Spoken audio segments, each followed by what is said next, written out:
Well, we're back at fixing this Maytag. I found out a little bit more why my ice maker shut off, and I'm gonna let you know in this video.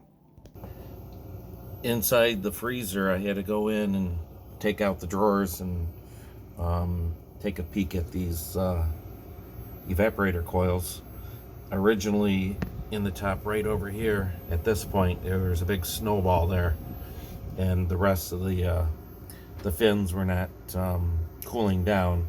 So one of the items that they were talking about on the internet was to check your freon level. So that's what I did next.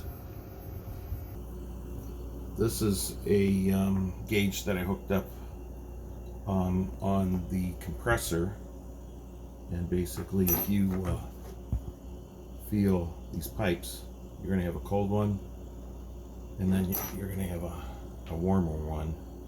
So the warmer one is the high pressure side, and the cooler one is low pressure. So I put on this access point that pierces the copper tube, so I could put some freon in here, and I'm putting in some R134A, and it's got the UV dye in it to detect leaks, things of that nature.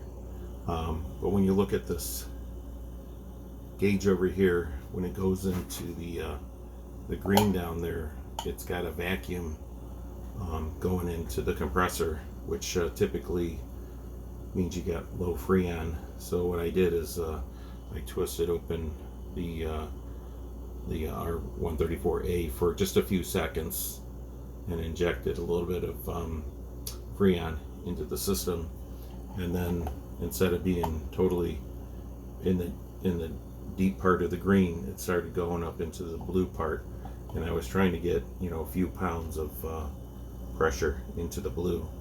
So I think I need to inject just a little bit more into the system and see if that's holding. But it definitely fixed my overall cooling issue, and once the freezer is cold enough, it will start to reproduce ice again. So initially I thought I had a broken ice maker, but it turned out that the temperature was dropping off in the system because of my lack of freon. So anyway, you might find this video helpful. Once I get done with this access point, I'm going to remove the copper twisty, and then I'll put a cap and leave the access point on there for future charging if it's required. But you might find that video useful. Thank you.